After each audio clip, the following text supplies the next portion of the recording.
And we're live. We're live? We're live! Okay. Okay. Kevin. Odie. Kevin. Odie! It's been a week. Odie! It's been a week. Yep. Odie, Oxenfree. So we both saw the big movie of the week. Yeah. One battle after another. Of course. Both loved it. Loved it. Incredible. If you missed it this weekend, you're a square. Yep. I'm just going to say that. Yeah, if you didn't see this movie, It was phenomenal. you are not in it, my friend. Oh, yeah. Yeah, but we don't have to worry about that, right? Oh, yeah. Right, Kevin? Oh, yeah. So now, okay, we've talked about this before, but I have the AMC pass, right? Yep, I have And the so- Regal Pass. And you have the Regal Pass. With our powers And combined, we are cinephiles. our powers combined, I can get free upgraded formats, and you get a discount on snacks. We're unstoppable. Woo! So now I never was this way, but ever since COVID, Yep. I am the kind of person that when I go to the movies, I pick a seat as far the fuck away from everybody else as I can. Okay. And before I walk into the theater, because AMC will let you change your seat Yeah. up to 30 minutes after the movie's like scheduled start time because of all the fucking previews, Yeah. I will change my seat. Or, and I've done this before, if there's nowhere in the theater for me to sit far away from people, I cancel and just come back later. Yeah. Yeah. I don't like sitting next to people in the theater. Okay. Just plain and simple. Yeah. It's not fun for me. Yeah. It makes me uncomfortable. So I go last night to see at 4 o'clock. So I was like, I'll go to like a mid-afternoon showing of a 3-hour movie. Nobody's going to go at 4 o'clock on a Friday. Yeah, why would they do that? So, exactly. Well, I was wrong. I had to change my seat 3 times before I even got to the movie theater because people kept sitting next to me, even though there was open seats. Dang. Right? It's not even a full theater. Yep. So I changed to the first seat, and I get my drink, right? And like I showed up. Actually, I almost was late to this movie. Here's another part of the Whoa. story. There was a train by my apartment that got stuck on the rail, so I had to pull a U-turn and quickly like Fast and the Furious my way out of my apartment complex, back onto the main road, down a side road, and then to the theater. Woo. So, you know, I had some Jason Statham action. Doing it. But so I get to my first seat, and Which is it's far away wobbly. from everybody. It's like 5 rows down. There's like a bunch of old white guys, right? Because that's probably a demographic for this movie a little bit. Yeah. And you're getting far away from people because you don't want them to, like, sneeze on you.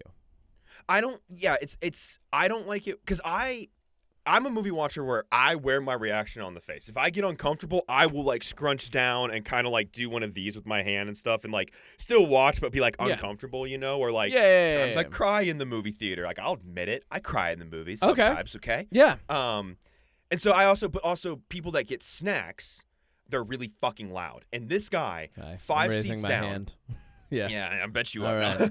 So my first seat's wobbly, so I just scoot one over because I'm on the far end. I sit on the end, like I'm on the wings. You're way over. I don't sit in the middle. I You're sit way on the sides, baby. over. So I You're scoot like, one excuse over. me, I'm getting way over, guys. I'm getting way over. Excuse me, guys. Neither of the recliners work, and I'm like, okay, I can. This is fine. Like I don't need to recline. It's not a big deal. But you do. Movie starts. But it is. 5 minutes in, all I can hear is this guy crunching on popcorn. Like he's throwing it in his mouth wide open, just. He like, didn't get just popcorn. He got caramel corn. He didn't get silenced popcorn. Is what No, I'm he saying. didn't. No. So I was like, you know what? I'm just gonna move. So I got up. So you move. And I walked all the way around like the backside You're of the like, theater. excuse like, me, through the guys, tunnel. I'm going way over. Well, so then I walk up to the very top of the theater. Top theater. This is where Sit kids down. make out. This All is right. where kids. I was gonna go make out with myself. So Okay. I'm sitting up there, and like 4 seats to my left is this like group of teens that are just on their phone. Making and I'm like, out. I'm not gonna get mad at you guys because like you're up here at the top of the theater, right? And like they're the only Yeah. ones up there besides me, and I'm like, I can't get mad at you for being distracting. There's no when one I'm the only behind person up them. here. Yeah, there's no one behind him. So I was like, so I sat there for like another 10 minutes, and I'm like, Okay. I can't do this. So then, You couldn't do it because they were on their phones? yeah, Was the volume on? no, it's just the light. Oh, You can see okay. it on All my right. peripheral. So So then I you walked can't all be the near way the down. old loud guys. You can't be I'm near not the kidding. silent teens. Okay. Where are we moving now, Odie? Where in the anatomy of the theater are we going Now that I'm next? saying this out loud, I'm like, I shouldn't tell this story. It makes me sound insane. Where but- to, Odie? Where do we go next? The I front didn't know of what the to do. theater? I was having, and I told you this, I was having a bad day already. Yeah. So I was tempted to just be like, fuck it, I'm going to go home. Yeah. Like, and so I was like, you know what? My friend Kevin has said before that he uses the handicap assistance seats. Don't tell people that. That's my secret. That's a life. That's Beep my it. life hack. Just beep it. Beep it out. Beep out your life hack then. Said Because I the was like, R you know word what? last week. I'm taking handicap seats. You're getting We're canceled. bad people. I told you to bleep You're in that on word this. last week. Where I you told mo- you to bleep it. Did you go sit So- in a handicap seat? I was like, because usually I don't like it because I'm like, people are going to judge me. But I was like, the movie's Okay. been going for 25 minutes at this point. Like, I don't think anybody in a wheelchair is going to show up. I don't think so either. At 25 minutes in, who wants to do that? Yeah. So I sit down and, it reclines. I'm like, this seat's actually perfect. It's like perfect eye level. Like, I'm like, this makes sense. I understand why people do this now. Can I tell you a little something? What? They always are. They're Those perfect. seats are Dude, the I might best be doing that seats. from now on. If I get like empty theaters from now on, I'm going there. You know what's really nice is in a couple of my theaters, for the Regal, like here in town, there are handicap seats, but like there's the ones where like you're supposed to be like accompanying a handicap person because there's the Yeah. big opens. But in the middle of three of them, often in these theaters, is a seat that's not a handicap seat. It's just in that row, and I try to get that one as much as possible because that way I'm not taking the handicap at some. Yeah, no matter what, you're good. There's a lot of talk about this week, but like I try not to. But those seats are the best fucking seats. Hear me I out. completely agree now, Yeah, dude. all Like, right. so you're in this handicap movie- seat. yeah, so like again, this movie's like 2 hours and 45 minutes. Yes. One battle after another. Yeah. And we get about halfway through, and one of the characters, which I'll briefly The movie? talk about. Yeah, like halfway Okay. through the movie, one of the characters, played by Sean Penn, his character does a lot of like facial acting, like a Yeah. lot of like twitching and like. I know. when he's I saw it. It uncomfortable. was a great movie. Yeah, of course. Sorry. Yeah, so you know what I'm talking about. Yeah. He has this really incredible moment that you remember where he's yelling at this other character. Yeah. And it's such a powerful scene in the sense of the way like he's yelling and that is like emotional, but what he's saying is kind of funny. He's yelling, Hawaiian pizza isn't real pizza. He's yelling it Stop at him. ordering it for us. But like I don't remember exactly what it was, but it was something kind of funny. Yeah. And the theater goes silent because after he yells, it's like he's staring at the character, goes silent, and one of those fucking kids from the top row yells, and I don't know what the value of this number is. Okay. But the kid goes, 727. That man just had a crash out. I don't know what 727 means. Somebody in the theater, me either. Somebody in the theater, one of the old near where I was sitting in the beginning. Okay. One of those guys goes, shut up. Just like really like soft but yelling like a whisper, like shut up. And I was like, wow, this theater experience. The guys munching on popcorn pretty loud just yelled shut up at the kids at the top on their phones for yelling 727. That man had a crash out. What an interesting theater experience overall for me. Broken seats, distractions, loud chewing, and then feeling guilty for sitting in a handicapped seat. I love this adventure for you. I love that you have discovered the magic of handicapped seats. Just so you know, I looked it up for you. The number 727 is often interpreted as an angel number or a spiritual message from the universe or guardian angels. That's garbage.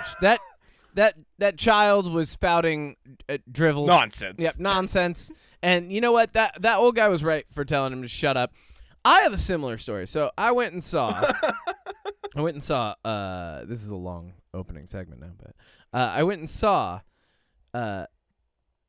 You know what? I fucking lost the title. Rule I give number up. one, Just fucking never go. change the deal, Kevin. Just fucking go. Let's go. Seats Let's and go. steering wheels, Kevin. Let's go. I once knew a man called Tool. I To saw me, Watchmen. He was the I epitome saw of Watchmen. Tool. When I saw The Watchmen in theater, it was college movie night, right? So, like, everybody sometimes everybody goes, sometimes nobody goes. But The Watchmen had come out, Zack Snyder's, The Watchmen.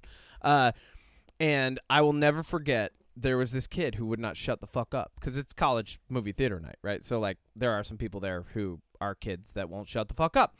And this one in particular is like downright, I'm back center. And he like will not stop talking. And then we finally get to like, we're like well into the movie. And I've already like weathered this. My patience is wearing thin. It's like another 3-hour movie. Some other people's patience is wearing thin too. And he like goes to like hoop and holler during like the sex scene with the owl and his lady girlfriend or whatever. Right? Yeah. And I went, dude, shut the fuck up. And this kid stood up like he was going to do something. And now, Odie, now you know me. I've got a lot of patience, but I also, I'm very, very capable person. So this kid stood up, and my friends all looked at me, and I stood up in the back like, let's fucking go. And his friends saw who I was, because at this point, like, I'd been pretty well known, but like they saw who I was and they sat him back down. And he was like, what? And like he got all mad at his friends. And like I just remember like at like next to me a few people like nodding their heads. They're like, yeah, good job, you fucking shut that kid up. And I wish that had happened in your theater. I wish that Me like too. just an older man would have stood up and been like, shut up with your crash out, you're about to crash out. That's what I wish happened. I wish that... What? I have one thing to say to that, What? Kevin. Meg versus man isn't a fight. It's a slaughter. I've been quoting Jason Statham this entire time, dude. I don't think you've realized it. I didn't know that. I've been sneaking them in. I found an article about all his quotes. I've been sneaking them into So everything. you've been throwing Jason Statham quotes just into the podcast? I make a habit of doing things people say I can't do. That's right. Is that what Jason Yeah. Statham says? Well, nothing kills me. I'm immune to 179 different types of Shut poison. the fuck up. Let's go. I'm a beekeeper. I protect the hive. Sometimes I use fire to smoke out I'm the just hornets. going. We're just going. We're just going. It's podcast time. It's podcast time. That's it.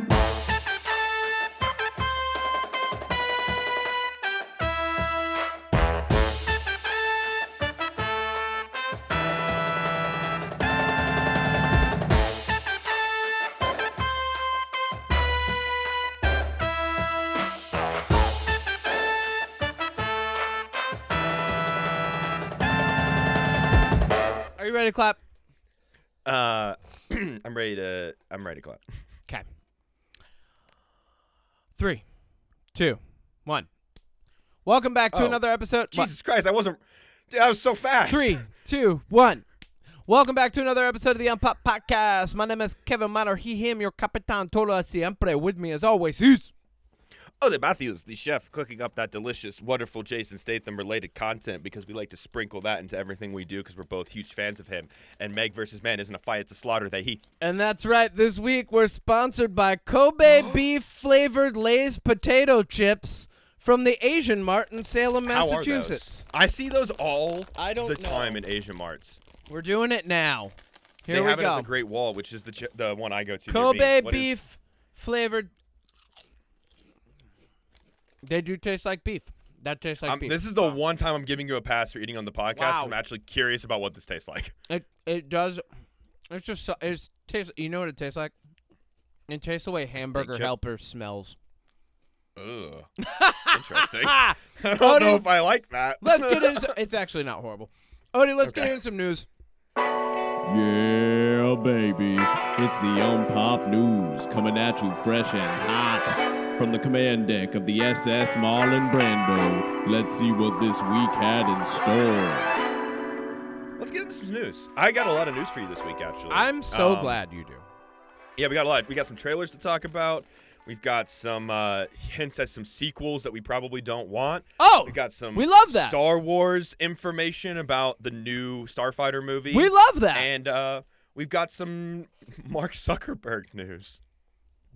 We love that. Let's start with that.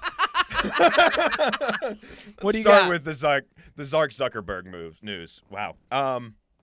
So we talked not too long ago about the Social Network sequel, which we now have some more information on.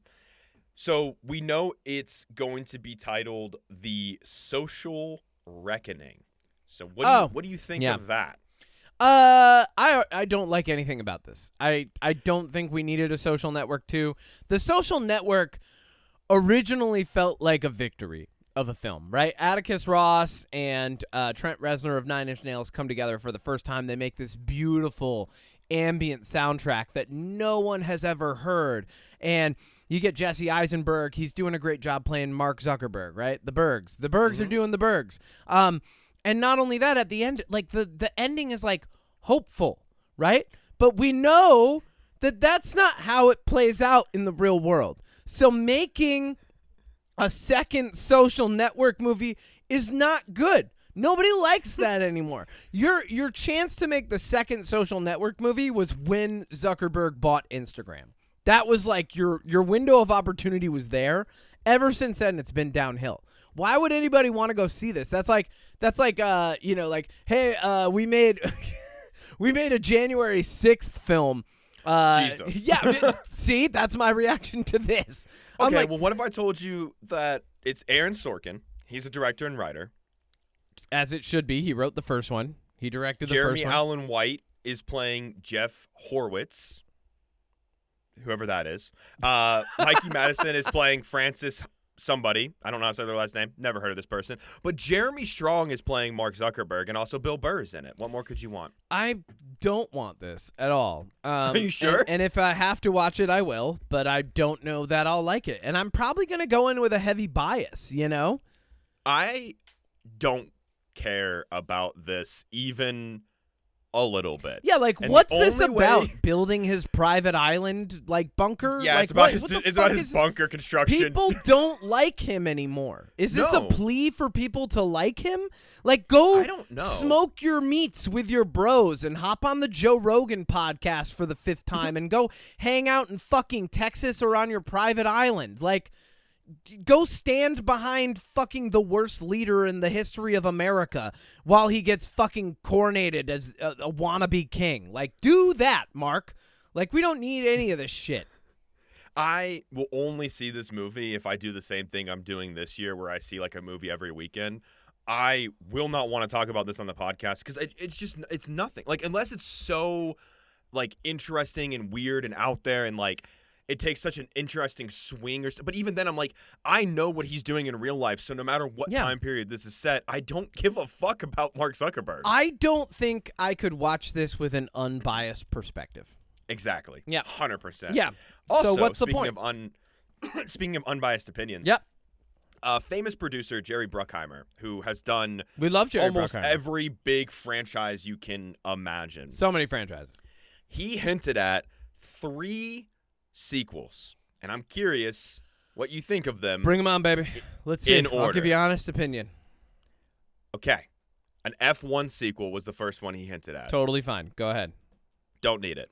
I think that's a complete story. I think that'd be a mistake to bring back Brad Pitt in any way. I think his character has a beautiful ending. He's riding I think, dune buggies now. but I don't want to see.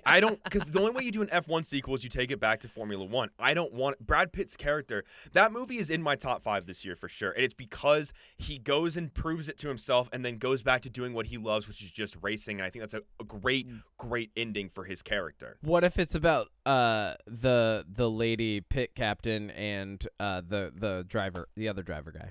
What if it's about them? I think that what makes that movie great is the relationship between every character, like Brad Pitt, the young driver, the manager, the owner of the team. All of those characters is what makes that movie good. Trying to zero in on any of them, I think is a miss. I agree. That's just me. I have a small addition. It's a non sequitur. There's a lingering aftertaste of these Kobe beef Lay's potato chips that I do not like as much. Get some coffee. Wash it down. It tastes like there's gravy in my mouth right now. Ugh. Yeah, it's not great. I will wash it down with a sip of coffee and hopefully get that out of there. Keep going. That's gonna be awful. Sequel number 2. Top Gun 3. No. No. Okay, Yeah. here's the thing.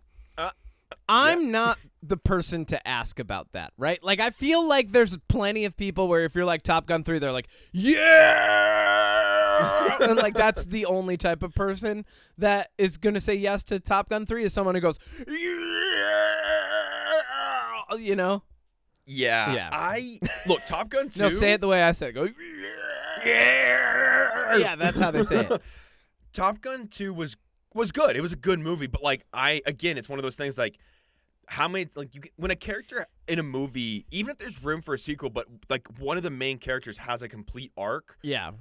Don't touch it. Here's what I find funny about Top Gun 3. We don't even know who the bad guy in Top Gun 2 was. It was vague. the The enemy. It was the vague villain country that everyone hates. Are they going to come back? What With no country flags is it? on their We planes. don't know.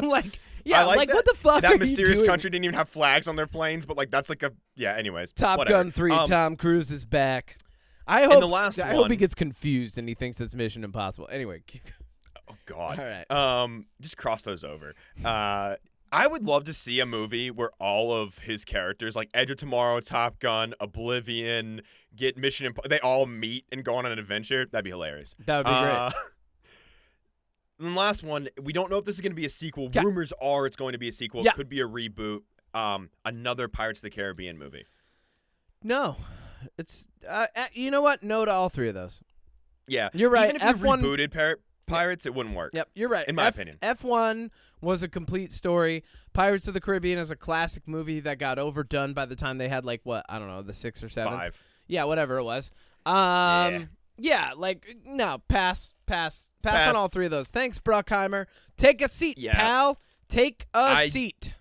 I understand F1 and Top Gun, but Pirates hasn't been relevant in like a decade. So, and they were going to reboot it at one point with Margot Robbie, but then they didn't. And Wait, I think Margot that Robbie was gonna come in and so do Pirates? when they did She'd be like, Ocean's 8, I'm Jack Sparrow's daughter.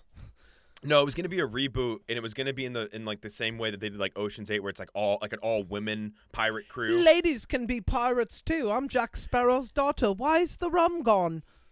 Yeah, exactly. We don't need it. We don't need it. All right, let's talk some trailers. Okay. What? You don't have to do an all-lady pirates movie. Keira Knightley was badass enough. Dude, Zoe Saldana's in the first one. You could have easily done there's What the no fuck? reason. Anyway, to, keep going. Anyways, dude, even a movie just about like what Will Turner, Orlando Bloom's up to as Davy Jones would be more interesting. Their son. They have a whole son that you could do. They Not have a half son a who son. got married. They I have a think. whole son They have a whole who can not do half, stuff. whole. Speaking of half and holes, Yes. Greenland 2. Got Yeah, a I watched the trailer now, for this. What was Greenland 1 about? They had to go I'm to so glad. Greenland? I'm so glad you asked. Kevin, Greenland falls into one of my favorite so bad they're good guilty pleasure movie categories, which is end of the world disaster films. I didn't know One that of this my- movie existed. So Greenland came out, I want to say like around 2020. It's been a while. And what it's about is NASA and the rest of the world find out that there's a giant meteor coming to destroy the Earth. Oh, cool. So, So the Earth's going to be they- destroyed.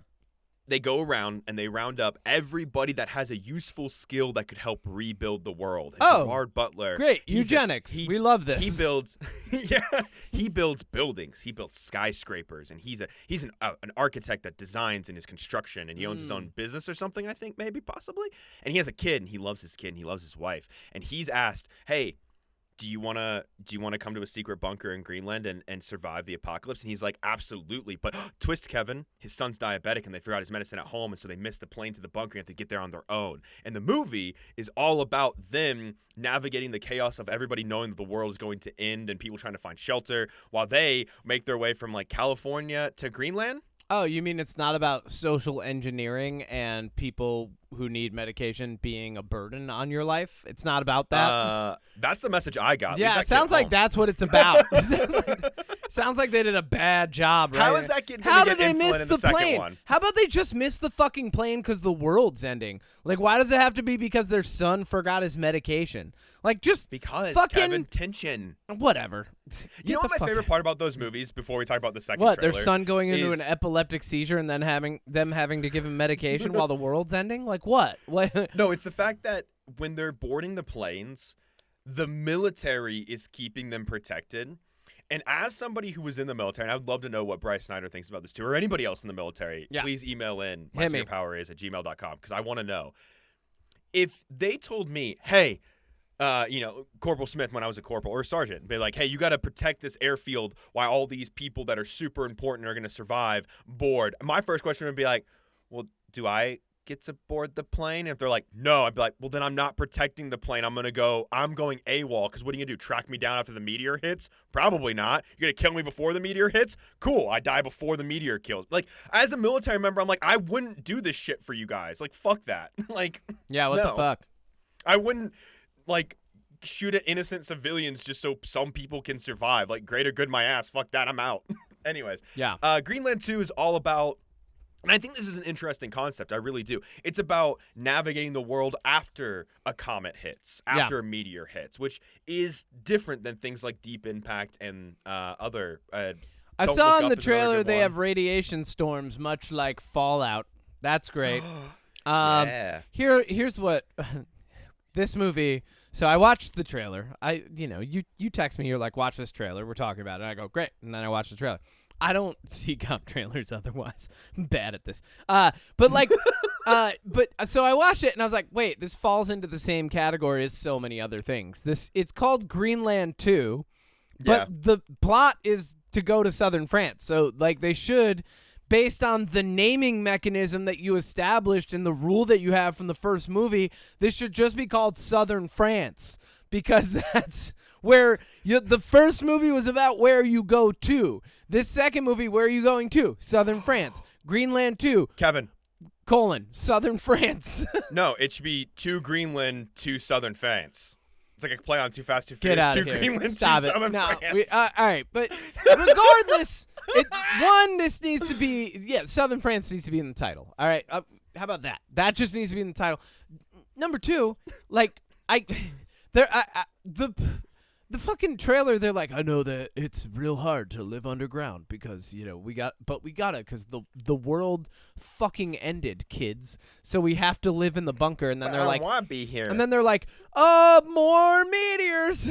Like, and then there's like the one scene of them stopping and he's like, what is that? Is that a stampede? He's like, that's not a stampede. And it's like, it's the rumbling of comets coming exactly at where you are. Like, it doesn't even look like it's that many of them. Like it almost makes it out. Like I was like, oh, let me guess. The fucking comets are sentient, and they're like seeking them out now. They're like, we gotta kill the humans, man. Like Gerard Butler's out there with his son. I don't even know if he still has diabetes or not, but let's fucking hit him. If he does, he's definitely gonna die because insulin's probably gone. Here's your transition. Speaking of diabetes in the apocalypse. Let's talk about the chair company. That's the next one on my list. That's your segue. I don't know. I don't know what else to do. I sent my dog keeps coming in here because he thinks I'm upset because we're yelling. Now, it's really funny. Max, we're okay. Now I sent you this trailer because I saw it. Yeah. Which is, I just said, Kevin, I'm bad at this. what's this show about? It's fucking Tim Robinson doing his thing. There you go. That's all you need. It's That's Tim all you Robinson need. from I Think You Should Leave doing his thing. It's a new HBO series, not just Coming a movie. Soon. About a man who has some conspiracy theories. And here's what I love about this trailer. I have no fucking idea what this is about. I have no All I idea. know is the very signature Tim Robinson style comedy is in this movie. I don't. Go watch it. That's all I have to say about it. Go watch the trailer. If you don't like that style of humor where it's awkward and kind of cringy, you probably won't want to watch it. But I do. I was gonna say a good gauge for this. If you haven't seen I Think You Should Leave, you should. Or Detroiters, which is amazing. Dude, I love Detroiters. I would say watch Friendship, his movie with Paul Rudd, and that'll give you a pretty good idea. Yeah. If you can't make it through Friendship, don't watch this show. Exactly, 100%, because it's not going to be worse than Friendship. So if you can't make it through Friendship, you probably can't make it through The Chair. Probably not. All right. But I don't know what else to say about that because, it looks phenomenal. It does what a trailer should. Here's what I will say about the trailer. It's better than most trailers coming out because most trailers nowadays give people too much information right? This one doesn't yeah. give you enough, which is the job of a trailer, is to make you go, oh, that's interesting. I wonder what happens, right? But most trailers that we watch nowadays, we're like, that's the movie. And I want to give a compliment to the One Battle After Another trailer. I told you this. I was texting during the movie because I didn't think anybody could see me. Well, there were kids texting too. It doesn't matter. Who cares? It doesn't matter. I think that the trailer for that movie did a really good job of teasing an idea of what that movie is, but like that was not what I thought I was getting into from the trailers, and it was for the better. That's good. I'm gonna have to go see it. Next trailer, Frank and Clyde and Bonnie Bride. Oh, yeah. Okay, cool. Yeah, I'm glad that you got that because I texted you immediately after watching this. You were like, you need to watch the trailer for The Bride. And I watched it and I was like, oh, did you try to write a Bonnie and Clyde movie?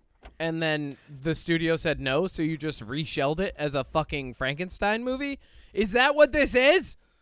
I love this trailer. It's awesome. It's Jake. Okay, so it's Maggie Gyllenhaal, and it's got Jake Gyllenhaal, Christian Bale is playing Frankenstein's monster. Yep. And Jesse Buckley is in it. Penelope Cruz is in it. Peter Sarsgaard is in it. Annette Bening is in it. Incredible cast, incredible concept. It looks so fun. Yeah. I'm excited for this. I'm not. No. Nope. You're not. Nope.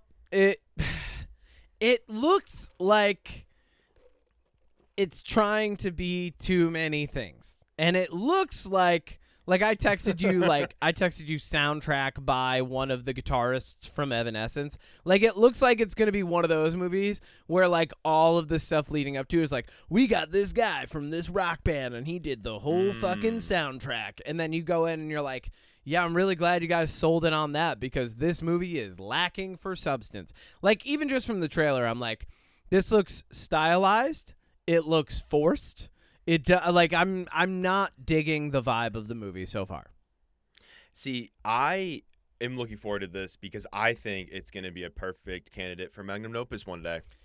Oh, well, that's different, man. That's not saying it's a good movie. Like this is not Magnum Opus. This is the UnPop podcast.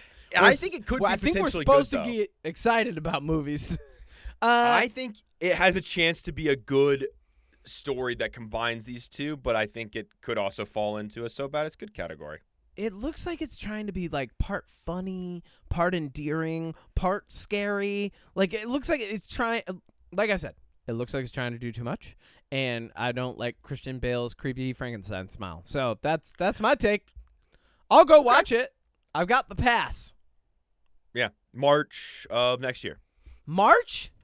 March or What May a of weird next year? date. Anyway, keep going. You notice that horror movies don't come out in October? Not always, but like look at this month. We're coming into October, and you know how many spooky movies are coming out? Just one, Tron Ares with Jared Leto, because Jared Leto's spooky. Ooh, that is spooky. Got him. Dude, like, you want to save the theaters? Lean into the seasons, right? Like, produce a movie. Yeah. Put out all the spooky movies during, like, September, October, November. Put them all out. Why not? Yeah. Right? Like, there's enough space for all of them to get, like, a week or two. I don't know how. Like, give it a try. Hollywood, hey, big media, give it a try. Release them all during spooky season. I bet you'd see an uptick in people buying, like, Regal and AMC passes because they'd be like, well, it's spooky season. I buy my pass again. Time to go to the movies once a week. Some horror movies would actually do better because they'd be performing during the time of the season when people care about them I instead agree. of in the middle of April. Here's the other thing about The Bride. We're getting Guillermo del Toro's Frankenstein. And I feel like if that is as good as it looks, I'm not going to, because our brains compare and they judge things and they do it whether or not we're thinking about it because that's what we're built to do as humans is like we're just a differentiator machine locked into a fucking musculoskeletal framework, you know? But like, not to get too existential on you, but like, Too late. but like the proximity of subject matter, you know, like when we get an influx of vampire movies, it's hard not to find the best one and then look at the others and go, why weren't you that good? You know, like, Yeah. and with it's the same thing with Frankenstein. Like we're getting that. We're getting Guillermo del Toro's Frankenstein this year, like within like 2 weeks. And then on the heels of that, you know, be a little bit far away, but not far enough in my opinion, we're getting The Bride. Pass. I'm still going to watch it, but pass. Well, of course we're going to watch it because we have to. It's our Speaking of job. But also, Force- I just wanted to correct What? you. Frankenstein comes out at the end of November, my friend. You've got a while Oh to wait wow. for that. That's how excited I am for Guillermo You're so del Toro's excited. Yeah. Frankenstein. Well, like, wasn't it last week you were like, we got to watch Frankenstein this week? And I was like, we can't. It was like 3 weeks ago. I've been trying to get you to watch Frankenstein, a movie that's not I'm out ready. yet, for a month. As soon as it hits Netflix, man, I'm there. I'm gonna come in next week and be like, "Is it Frankenstein yet? Are we there?" At first, I thought you were doing the bit I did because, like, a couple months ago, I was like, "Yeah, I watched It. Welcome to Dare," and you're like, "That show's out," and I was like, "No, it's not until like December." I'm And you're not. This isn't a bit. I legitimately every week think Frankenstein came out. I love that. All right, let's talk about the last two bits of news. They're both Star Wars news. Speaking of stars and wars, that's first, your let's segue. talk about Mandalorian takes his baby adopted son around for a little bit. Okay, here's all I have to say about it. The trailer showed too much. It looks great. Like, it looks like a thing that I can bring kids to and just have a good time. Like, it looks like something I would watch with, like, my nephew or my nieces or, you know, anybody. Can I? Okay. Yep. From this point on, for the rest of the Star Wars news, I'm about to give my semi-lukewarm to hot takes. You got some hot as takes. As a massive Star Wars fan 'Kay. who loves a lot of Star Wars and does not judge anybody for what they love and hate within Star Wars. It's a big universe. There's a lot of stuff in there. You can hate the sequel trilogies. You can hate the prequels. You can hate whatever you want. You're allowed to hate whatever you want in your own fandom. That's fine. You know what? I'm going to put my mic down. I'm just going to let you talk. Oh, no, don't put it down. I'm putting it down. I'm just going to let you talk. Okay, well, this is all I was going to say. All I was going to say is, Kevin, put the sign down that says Star Wars is my favorite. Put it down. Put it down. I love Star Kevin says episode 9 is his favorite episode. I love it. So It's so good. okay, The Mandalorian and Grogu looks. Here's the thing. One, this is a terrible thing to turn into a movie. This is, out of all the shows that you give a movie to, you give it to the one that, in my opinion, has the biggest fall off of quality and storytelling out there. The Acolyte? No, I'm talking about, okay, well, I mean, I really like The Acolyte because I like it, even though it's technically, it is, like, it's not the best, but looking at the greater scope of Star Wars, that story is incredible to me. But out of all the shows that are well received, I'll put it that way, I think doing this, when I saw the trailer, this looks just like a little bit of a longer episode of The Mandalorian. And here's the thing. The Mandalorian episodes are almost an hour. So if you give me a 90-minute movie, all you've done is tack on an extra 30 minutes to a TV show episode. And it's hard not to look at it that way when everything we've seen this character in is TV shows. And the problem with this is it's in that time period between episode 6 and episode 7, which falls it in the Rise of the First Order, and we know what happens with the First Order. We know that 7, 8, 9 are all about the First Order, and the Mandalorian and Grogu aren't there. It's the same thing with Ahsoka. We know Ahsoka Season 2 is building up for a Thrawn fight with Ezra and all these other people, but we know they're not in 7, 8, 9.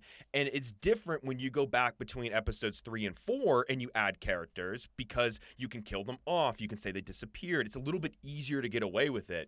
But when the Empire basically just comes back again 30 years after defeating them the first time, I don't care if the Mandalorian and Grogu go fight Jabba the Hutt's son, because that's the big, beefy Jabba the Hutt looking guy. That's Jabba the Hutt's son? It's Jabba the Hutt's son, who, if you're a Star Wars fan, you've seen the Clone Wars. In the first season of the Clone Wars, Anakin and Obi-Wan rescue his son. Yeah. It's Grata the Hutt or something. Whatever. I could have looked it up, but I didn't. Doesn't matter. It's Jeremy Allen White. And what this feels like is just the Mandalorian and Grogu going to take care of like a Jabba the Hutt style villain, but like all the characters in The Mandalorian, like Cobb Vanth, who was played by the guy who's in Alien Earth, the guy who recently passed away, what was his name? Ah, my God. Michael Weathers? Yep. Or what is his name? I don't know. Carl Weathers. Carl Weathers, who passed away. In real life, the actor Carl Weathers was a big character from in The Mandalorian. Ahsoka. Yeah.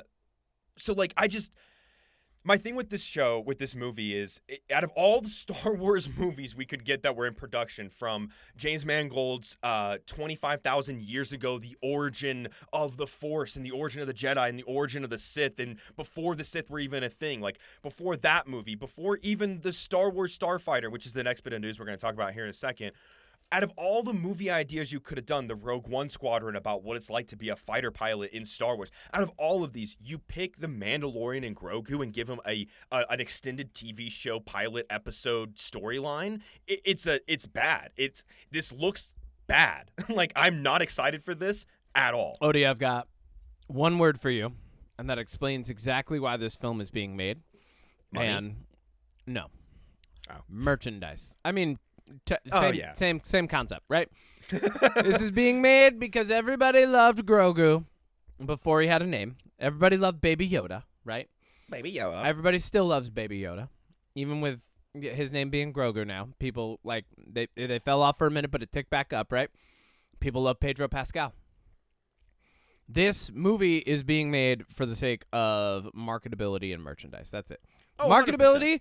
Merchandise, and money, baby. That's it. That's where Star Wars makes its money. It's off of its merch, off of its toys, because, and George Lucas has said this, and if this offends you as a Star Wars fan, grow up. Star Wars was made for kids in the beginning. Like, It look at still the fucking is. Ewoks.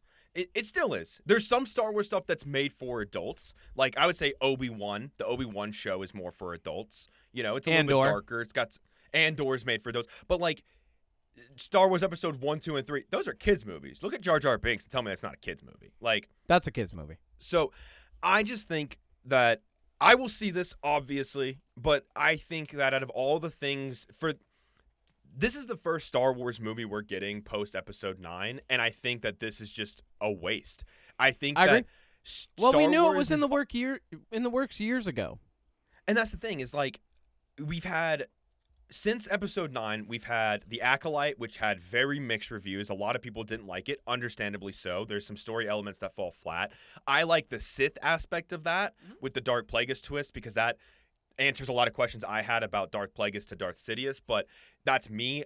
We had Ahsoka, which I liked Ahsoka, but I thought the show fell very flat. I thought it was very mid. It could have been a lot better. It felt very slow, and like they were just really buying time for the second season. We had the Skeleton Crew, which was fun and good, but again, it's very off in its own little pocket, which I like that. Off in its own little pocket. Yep. We had I think we had another season of The Mandalorian, which was pretty average. We've had, like, the Book of Boba Fett, which was bad. The Book of Boba Fett was bad. That was a bad show. And I love Boba Fett. That was a bad show.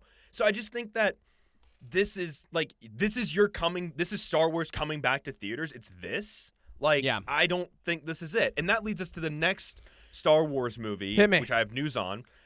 Star Wars Starfighter. With Ryan Gosling. We have a plot. Oh, what's it about? You ready for this? The Mandalorian and Grogu show up on a planet. Amy Adams Okay. has a kid. And her brother, Amy Adams' brother, Is friends with Ryan Grogu. Gosling. Is Ryan Gosling. Oh, okay. And Ryan Gosling is a Han Solo smuggler type. Good news, he's not Force sensitive. So he's not a Jedi. That's good. Keep going. Amy Adams is a Jedi, and her son is Force sensitive, and he has to get her across the galaxy to safety. Okay. That's the plot. It's Oh. another, this person's a Jedi, their kid is Force sensitive, here's someone that's not Force sensitive, they gotta team up and get to safety. How are they going to make their money without the Mandalorian and Grogu in this? I was waiting for them to be in the plot somewhere. That's what Star Wars is now, baby. It's the Mandalorian and Okay. Grogu or nothing. Here's the thing. What? This is set after Episode 9. Yeah. So how the fuck is Amy Adams a Jedi? I got no idea. Also, why? like I like your stance on Star Wars that when people aren't Force sensitive, when people aren't Jedi, it allows the story, which we see in Andor, to go in directions that are more creative, in my personal opinion. Yep. Because you can't just be like, well, I used the Force and all my problems are solved.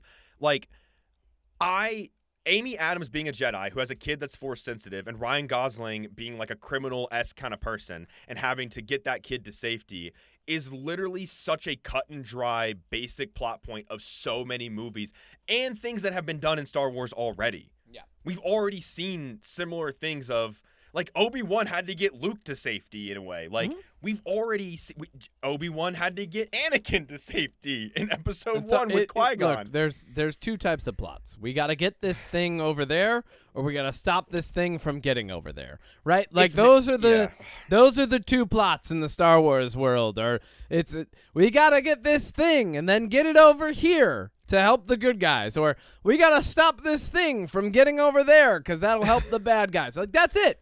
That's what Star Wars is. I mean, it could be reduced to a game of Pong. You know, it really could. I mean, I'm not gonna lie to you. But to develop out like a little bit more of like what I think about Jedi being in Star Wars at this point.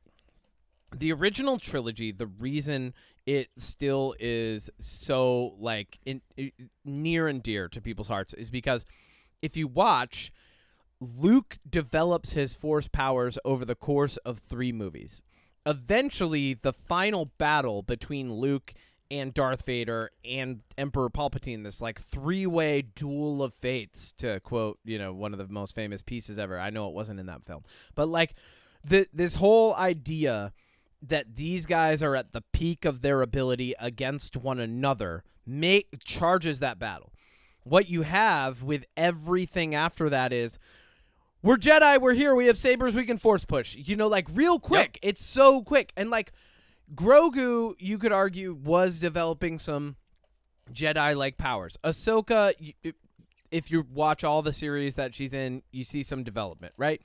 But like, it's not the same as it was where it's like you have to like go off and learn and like really like take a long period of time to learn this. And the payoff only really, like, it's the payoff. The payoff of that training and having those abilities only really works once. After that, you're a superhero, baby. You're multi-capable. You're nigh invincible. Like, it's like when Luke shows up at the end of Mandalorian season 2, I think it was, right? One of them, yeah. Whichever one. I was like, oh, well, there goes all of the tension that was in this scene. The Jedi has shown up. Everybody's safe now, Well, and like there was there could have been so much, and so like putting Jedi in things and making people Force sensitive in things, most of the time it ruins the tension. I agree, and this also just feels like the Mandalorian and Grogu, but with different things. Like, that's what that show is about. It's about a non-Force sensitive user trying to get a Force sensitive kid to safety. There's another version of this Earth, where Star Wars fans didn't ruin the idea that Solo could have been a trilogy, and we got that instead. And I wish I was there. I wish I was there. Me too. I wish I was there. All right, moving on. Yeah, that's it for the news. That was a little bit of a Star Wars rant. Look, I love Star Wars so much that there's a chance I might see both of these and be like, wow. Actually, there's a very high chance I will see both of these and be like, wow, I like those. Those were good Star Wars. Bro, you've got Star Wars knuckle tats. That's because I'm diehard. I know. I just want to see something different. And honestly, and I might be in the minority here, the one that I was most excited for that they announced and then pretty much canceled was Patty Jenkins' Rogue Starfighter movie about what it's like to be an X-Wing pilot or an A-Wing pilot or a B-Wing pilot or a Y-Wing pilot. I'm not just naming letters from the alphabet. These are all real ships in Star Wars. They name them after letters because they're shaped like them. Yes. Exactly. Easy. A-Wings are my favorite, but like my favorites are B-Wings. I love the B-Wings because they're not even real spaceships. The B-Wings are the little ones that rope up the B-Wings are bombers, baby. No, what are the ones that they rope up the snow speeders? They're not snow speeders. No, they're the ones that rope up the AT-ATs and AT-STs. Those are B-Wings. Snow speeders. Those are not B-wings. All right. Kevin, are you really going to argue with me about this? Look it up. Look it up right now. Look it up. I'll wait. Don't worry. You keep Come talking. on, guys. Well, we're moving on to the next segment. So what I'm going to talk about is I'm going to buy my time until I'm right because I know about Star Wars. Unless I'm wrong, in which that case, please edit this out. Don't make me look silly. I'm finding it. Hold on. The Rebel Alliance ships. GR-75. Nope. Those are Nope. The B-wings are the bombers at the start of nope. episode You're right. 8. They're the T-47 air speeders, also known as snow speeders. Kevin, come on. I feel like if I questioned you about Kevin, if I questioned you about Warhammer, you'd have the same response. All right, I like the snow speeders the most. Those are cool. I do like snow speeders. All right. Moving on. Moving on. Well, we're gonna talk, I guess, because okay. So you didn't see one battle after another. No. Which is okay, I guess, for you. I can tell you about it, or we can talk about Alien Earth first. Which one do you want to do? I want you to tell me about. Sorry, I'm eating these chips. I want you to tell me about one battle after another. Okay. Here's the thing. It's Odie Matthews at the movies, baby. Odie Matthews at the movies. To make this simple, Yeah. because I don't want to spend too much time talking about this. Okay. If you haven't seen it, do yourself a favor. Try to go see it. It's a big commitment. It's 2 hours and 45 minutes. The first thing I'll say is I didn't feel that runtime. I got out when the movie was coming to an end. I was like, oh wow, like we're already at the end. It's a really well-paced and well-structured movie. It's got great emotional bits. It's got some pretty solid small action bits. Very, very, very light on action. If the trailers made it seem like there was going to be some intense action in this, there's not really. It's also pretty funny, and it's funny in the way that it's not setting up jokes and quips like Marvel. It's funny in the way that characters' facial expressions react to things, the way that just body performances, just like the way that people play situations straight or not straight depending on what's going on around them. And that's really all I can say about this without giving a blanket of spoilers. Because there's some things that might be considered spoilers, might not, but I don't really want to have to filter myself to think about what I'm saying. So, warning here for spoilers, but again, I would highly recommend seing this movie. Cool. Well, that's nice. Yeah. What a lovely summary. I do plan on seeing it at some point. You know, I went and saw Sleep Token this week. I went and saw Between the Buried and Me this week. Those are long commitments. Both of those took a good portion. Well, it's in the time that I would have had to do everything that I needed to do to play catch up to be able to see that movie this weekend, I instead went and saw one of the coolest concerts I've ever seen in my entire life, which was a sold-out stadium show with Sleep Token where I was down in the center. It was beautiful. I was like right in the middle of this entire amazing thing. And, you know, a few years ago, I saw them with like 150 people in the crowd. So it was like a really cool, like capitulative moment for me in my life to go, wow, this thing that I once loved with a very small group of people is now beloved by so many. And it was the first time that like seeing a band like that didn't feel like we lost something, you know? Yeah. So it was great. And awesome. then I saw Between the Buried and Me, which is a band that I love and love and love forever and ever. They're amazing, and they're just cool, and like they all have gray hair now, and you know, like I had a very cool week seeing other forms of media. We don't always just do movies on this we're UnPop, baby. Yeah, I mean, I like movies because that's my thing, but you bring the other spices to the spice rack of this podcast. Music, manga, merchandise, money. And sometimes I'll dip my toes into those spices, but you know, I stay in my lane of the kitchen. I know what I'm good at making. Yeah. But we did both watch Alien Earth.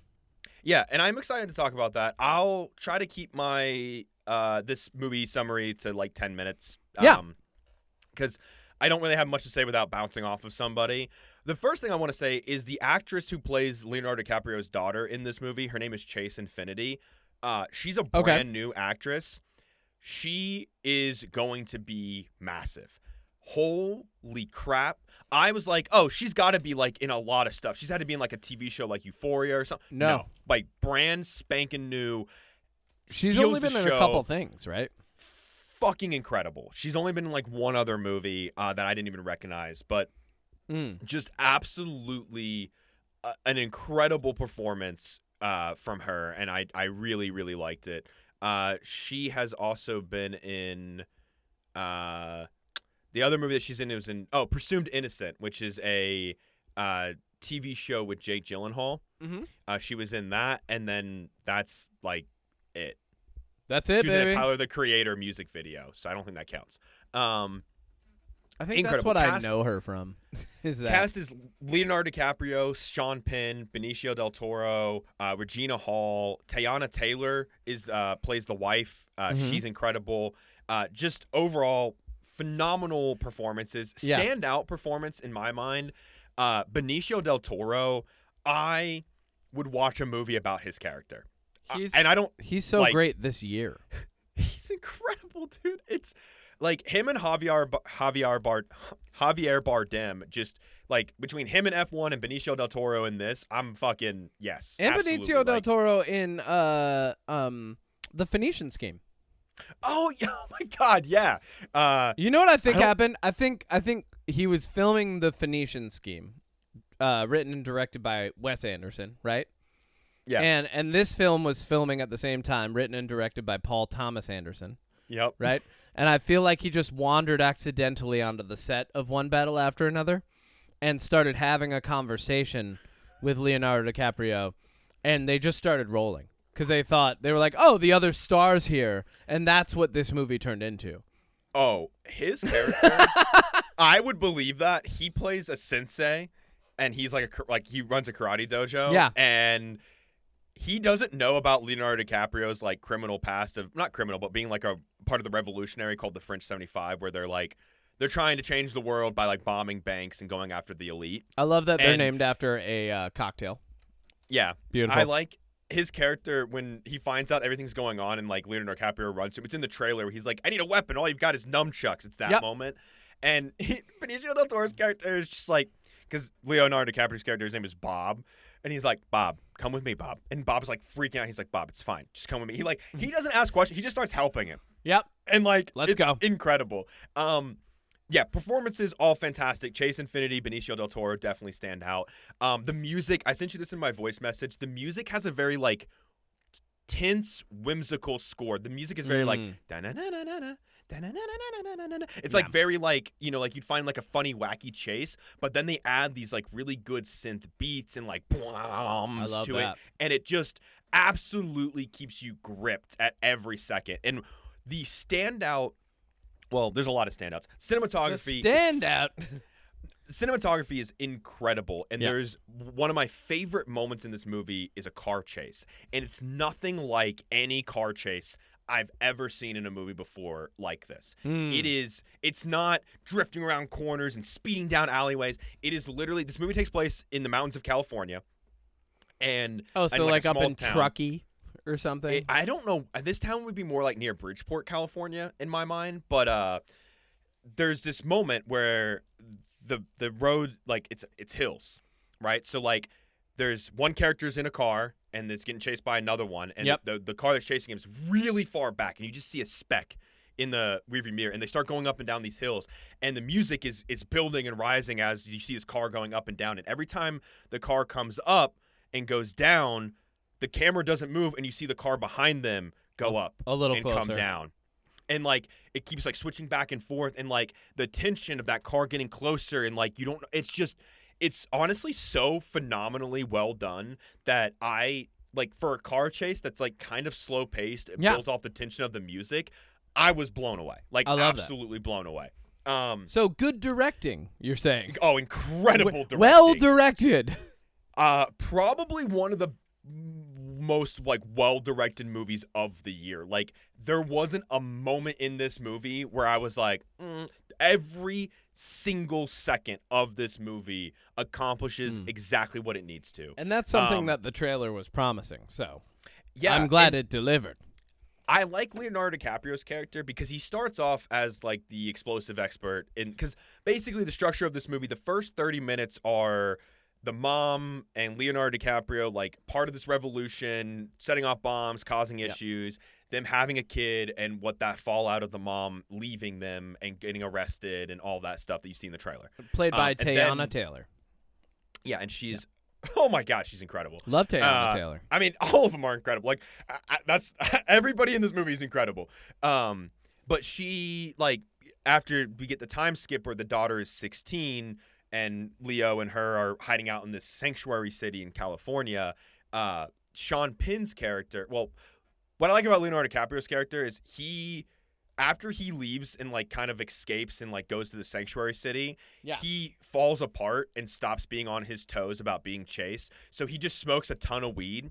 He spends this entire movie in a bathrobe, high as a kite pretty much, and he's bad at everything he does. I love that. And it's where the title, like, I would call this movie like one thing after another, because that's literally how events unfold. You follow two perspectives, well, actually really three perspectives, and it's literally just one thing after another happening to them, and like it folds into the next and folds into the next, and it's so beautifully played out that like you're gripped the entire time. I didn't know where it was going half the time. I looked at my clock and I was like, and it's when I texted you, I was like, this movie's 6 so far. I had like 20 minutes left. I was like, I have no clue how this movie is going to end. And there's a moment at the end, I'm not going to spoil it here. There's a moment at the end where I was like, oh my fucking God, are they about to do this? Holy shit. Cool. Like I was kind of scared. I was like, don't do this. Don't do this. Don't do this. Like, in a way of like, I don't want this to happen because, oh my God, you know? So they like, built good tension. Oh, did they ever? Good. I also really love Sean Penn's character plays this Colonel Lockjaw, who I texted you. He's very horny in the beginning. Very horny. Loves black women. That's his whole thing. Sounds like a military man to me. He's using binoculars to stare at Teyana Taylor's ass, and like he's creep, he's horny, he's very sexual. Sounds like they're establishing a bad guy to me.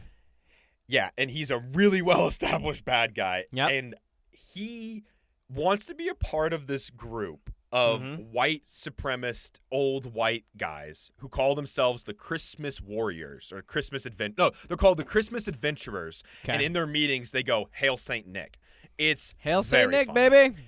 And so he has to go through like this initiation process, and he realizes he has a blip on his past, and so he has to take care of it. And I don't want to say what it is because I'm trying not to spoil too much, but he basically takes over and mobilizes the military on this town just to find and fix his like blip from his past. Wow. And his character is so much more complex the more I think about it. Not in like a good way. In a way like he's a shitty person. He's a terrible dude. He fucking sucks. I hated him. He's a great villain. Wanted nothing but him to get shot in the face. Like just a bad guy, right? But like the layers to his character, which I think really highlights the writing capabilities of Paul Thomas Anderson, because we saw it with like No Country for Old Men, right? Like when he writes a villain, he makes sure that there's layers to him, but every layer is almost worse than the last on who they are. And this character does a really good job of showing us just how unstable he is. And he literally has a line where he says that being a part of the Christmas Adventurers is more important than something that majority of people would be like, well, no, it wouldn't be more important than this, right? Yeah. So it's just... yeah, look, I'm not going to say anything else because I think if I do, it'll probably spoil stuff that I don't want to spoil. I'm trying to be careful with that. Okay. This is definitely, I think when I was thinking about it this morning, I think I put it at number 4 or number 5 on my top 5 of the year. Okay. It beats out Eddington for me. It beats out 28. It probably beats out 28 Years Later. It beats out Presence. It beats out The Damned. I think it beats out Black Bag for me too. Like it was really good. And I messaged you about it. Yeah. And I said it has a similar feel to Eddington. And I want to kind of compare it here a little bit too. The tone and messaging in Eddington are way different. Like you said, it's a horror social comedy from Ari Aster. It's a very different feel to it. Oh, yeah. But what I liked about Eddington, and I liked it in this, is I feel like this is something that could happen. Like this is like, it feels like it's on our planet, in our reality, in our world, with our rules, with our people, right? Yeah. Like if you told me that this revolutionary group was being hunted in the foothills of California, I'd be like, yeah, okay. Like, this feels like what it would be, right? Like, there's not a big action moment. There's not a big hero moment. There's moments where characters are in trouble. Nobody's swooping in to save them with fist fighting and kung fu and shoot. You know what I mean? Like, Yeah. It feels real. It feels grounded. And that's what I meant when I compared it to Eddington. Yeah, and it's just, wow, I really like this movie. It was so good. It's great. I definitely want to see it. You said No Country for Old Men. You were just talking about movies that There Will Be Blood. In this. Oh, There Will Be Blood. There you go. I thought that's Paul Thomas Anderson, right? Yeah, you said No Country for Old Men, and I was like, wait, what? What are you talking about? Yeah, There Will Be Blood is Paul Thomas Anderson. He's done phenomenal. Like, if you look at his actual his filmography. Oh, Phantom Thread, Licorice Pizza, Magnolia, Punch Drunk Boogie Love. Nights. Yeah, just Inherent Vice. Absolutely phenomenal. Inherent Vice is probably the weirdest one. I would say that's the most divisive one. But yeah, Paul Thomas Anderson always does a great job, and I'm kind of bummed that I didn't see it this week, but I'm glad that I rested instead. No, yeah, I think this is one that you should definitely still see in theaters. Yeah. I think you would enjoy it. Yeah, certified greatness for me for sure. Not, and here's the thing, and I might like this movie as much as I did because this was one of those that I saw the trailer and I was like, I'll see it, but I'm not excited. I don't have any expectations. I love that because when I go into movies with no expectations and I come out and I'm blown away, it's great. See, everything that you're saying, I honestly was excited for. I am excited for this movie because of those things. I was like, This looks like a grounded action film by Paul Thomas Anderson with Leo and Benicio and Teyana Taylor, who I love. She's a phenomenal singer, by the way. But yeah, so I'm excited to see it. I'm glad that you liked it. That's good. If I have time to see it after I see The Smashing Machine, which comes out this week, then I will fucking see it. But you wanted to talk about Alien Earth, baby. You want to talk about either that or we end the podcast here. Yeah, which we could. Really, we could. Great content. Yeah. No, but Alien Earth wrapped up this week. I was going to Patrick's actually my buddy Patrick, who came on to talk about Alien Romulus last year, an alien expert of sorts. Actually did me the favor. He is up in Lake Placid with his girlfriend of a year, Kay Gutos. I was on their podcast this summer, and I'm going to read his take as we get into Alien Earth. Patrick says, good. I have a take on this. My take is it started incredibly strong, matching the ambience of the atmosphere of the late 70s original film, but increasingly fell into fanfic level writing when Wendy became god tier in communicating with the Xenos.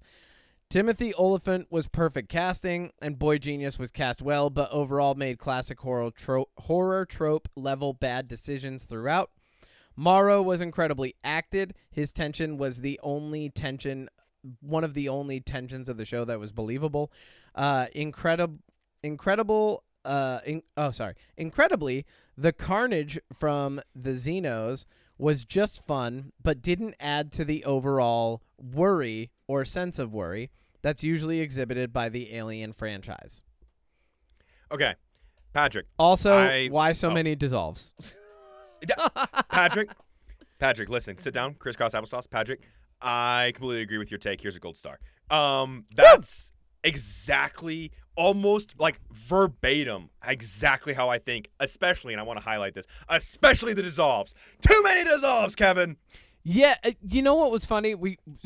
What was it, over a month ago? We watched the first 2 episodes and talked about it. Yeah. And that was, you were like, there's too many dissolves. And I was like, yeah, we'll see if they continue. And then, they did. I was watching the last episode yesterday and was like, oh, they never stopped this. They never stopped. At all. There's the clip of, there's 3 in 1. Yeah, there's a clip of the Weyland Yutani lady.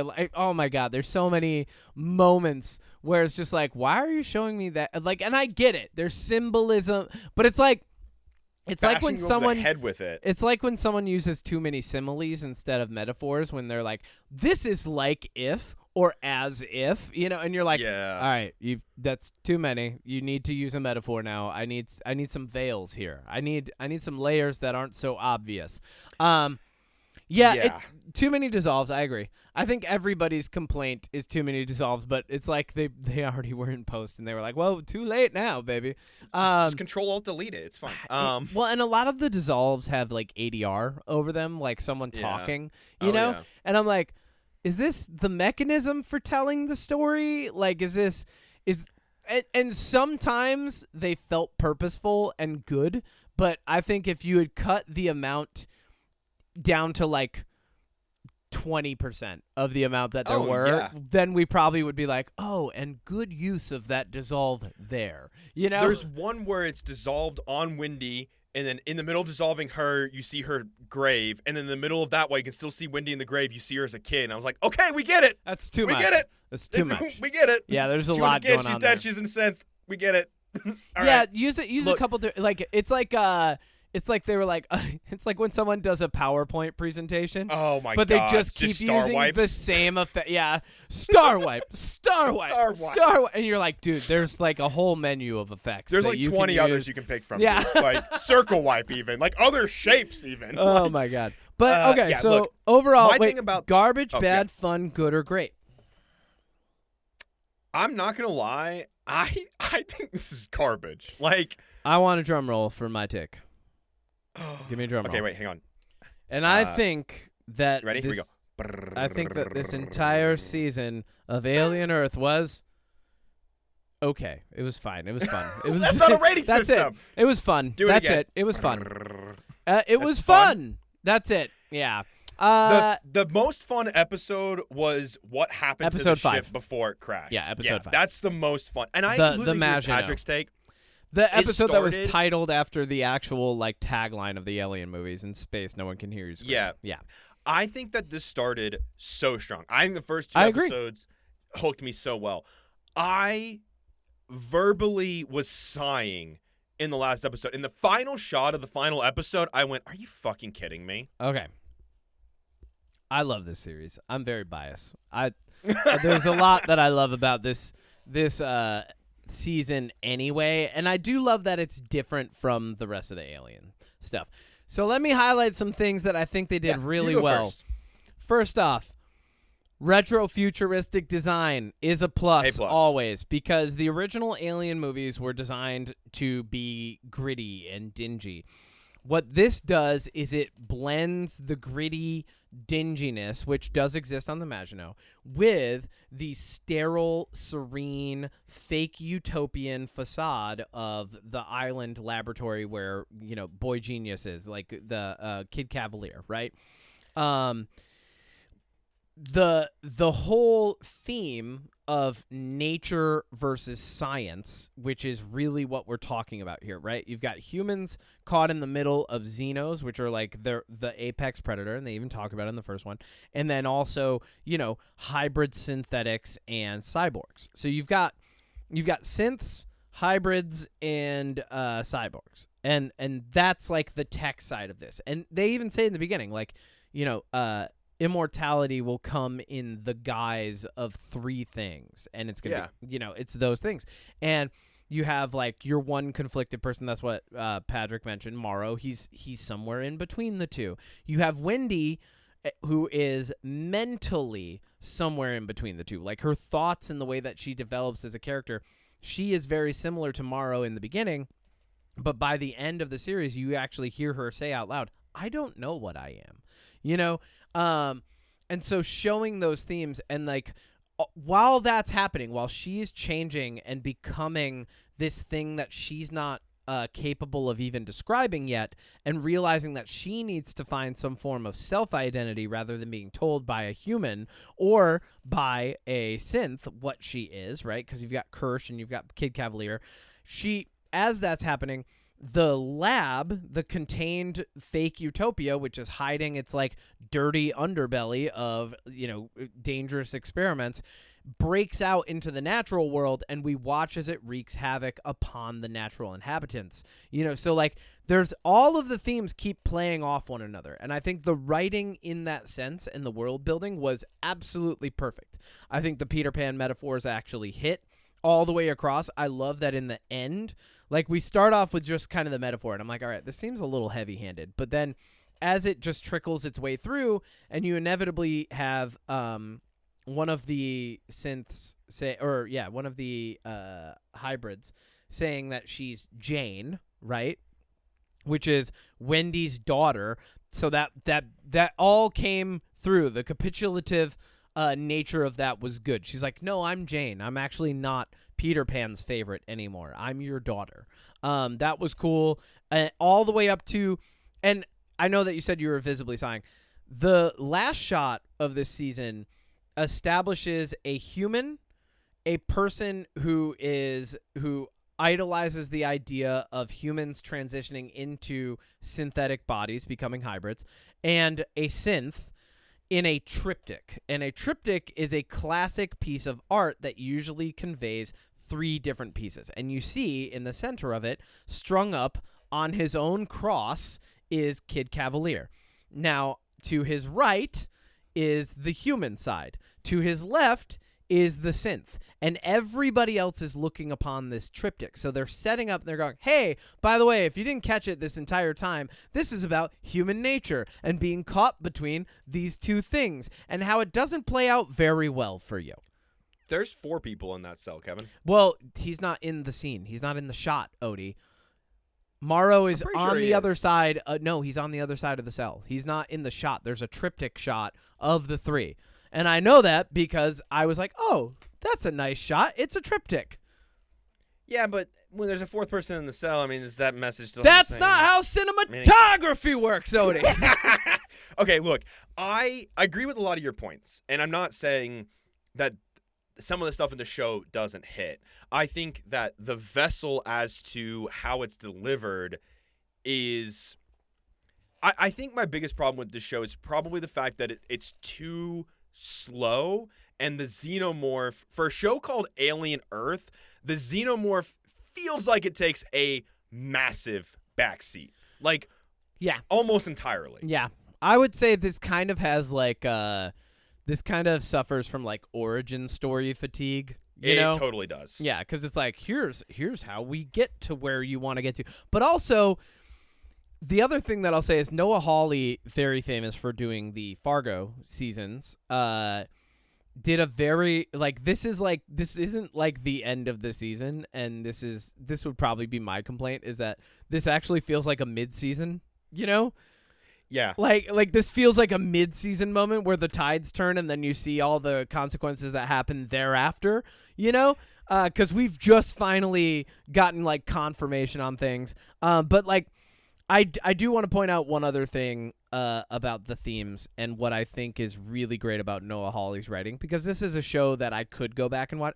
You know what? I'm actually going to say it's good more than just fun, because I probably will go back and watch it at some point, and I'll get more out of it because Noah Hawley does a good job writing. And one of the things that I really like is, and it's very subtle because they don't like hammer you over the head with this, but the first creature that Wendy bonds with in her new form before it's like completely confirmed that her previous self is dead is the xenomorph that came out of her brother's own lung. So she still has a piece of her brother, based on what we know about the alien morphology, with her that she's connecting with, and then she's losing connection with her human brother, who she thought in the beginning was the thing that she wanted to connect with. So, like, I think that was really good too. Like, the more I think about, like, the subtext of what is shown and said in this show, the more I like it. The more I focus on, like, what is happening in the show in a more, like, overt way, the less I like it. And that's exactly how I feel. Like, for instance, in the very first couple episodes, Hermit, the brother, he's part of this squad, right? And there's the girl with the red hair, and there's, like, the guy, right? Yeah. And you see them throughout the entire show. They're on the island, they're having conversations, they're doing patrols. And in the last episode, we kind of just follow them around until they die. Like, they don't do anything except for wander around the facility. One gets eaten by the plant monster, and the other one just stands there and stares at her. It's like, cool, we spent so much time watching you guys this episode just walk around, and then you just die. Yeah. Like, you could have just cut to them dying. I didn't need to follow them walking around the island and going in an elevator, and there's the tension of, is the elevator going to explode? I don't, like, Yeah. why, to follow them doing all of this stuff They- and have all these tense moments just to have them die is kind of... Well, they rescue the mother figure lady. I forget her name. They rescue. Hold on. I'll bring up the cast. They rescue her until they don't. Dame Sylvia. And then they drop her off at her room, and they're like, "All right, you stay here so you can get snuck up on. We're gonna go into the other room and get snuck up on." Exactly. And like, okay, but like, here's the thing. It's called Alien Earth. Somebody's got to get killed by aliens in the last episode. I would love to see that. Somebody's got to get killed. You could done it, and I feel like the carnage from the xenomorph, like the first 2 episodes, I was like, man, this show is gonna be great. And then it's just like everything happens on screens or in flashes, or like let's remove the crossfades, right? And then say that this is like an episode shorter. How do you feel about it? I just think that okay, you know what my biggest gripe with this show is? And What? it's not the show. Well, it is the show's fault, but I don't blame the show.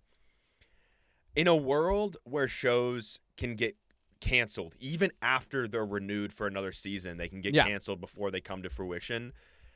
I'm tired of massive cliffhanger endings. I'm tired of them.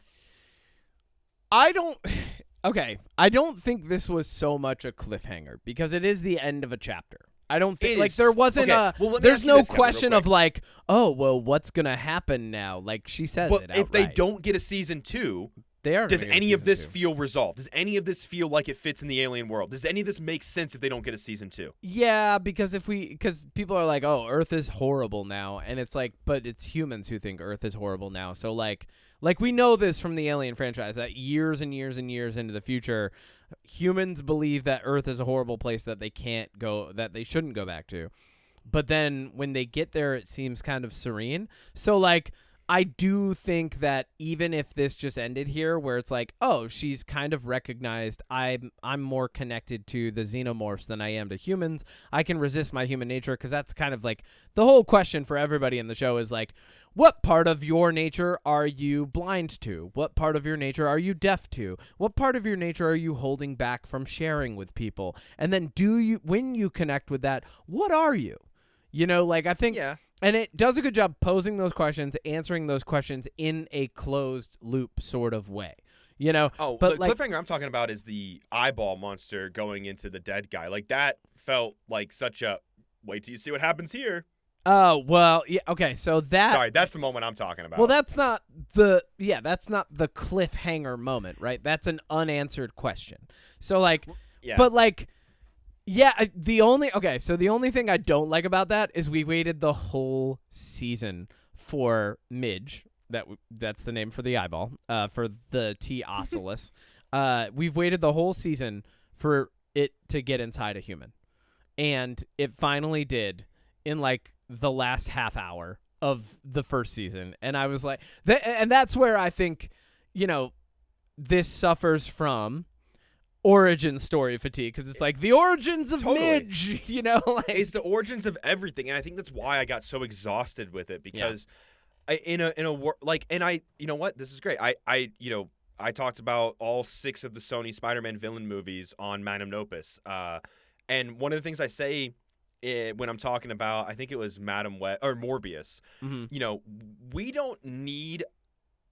When we have so many superhero movies out there with origins and not origins and so forth and yada, we don't need you to hold our hand anymore with this stuff. Like, I feel like a lot of the stuff in this show after the first 2 episodes, you know what? Oh my God, this is Daredevil for me again. Started off strong, kind of middle was very weak, ending, maybe I'll come around on it. Like, I don't hate the ending to this. I just think I just feel like the show kind of went in circles towards the end, where it's like the xenomorph is out and everybody's looking for it, and they're on the island, and then the synths, and then the synths get put into jail, and then they just easily break out of jail, and then they round up all the humans and they put them in jail. And it's just like kind of felt like we were going in a circle the last couple episodes. Yeah, the ending, some of like the causality of the world just seems to fall apart. There's even like the scene where the Teoculus gets out of the container and then immediately finds its way back in, and you're like, I was like, wait, so it could have gotten out the food tray the entire time? Like, yeah, like there's definitely a few moments I'm like, oh, that's a plot hole, The plant monster needed more screen time. It kills one person by just sucking them up.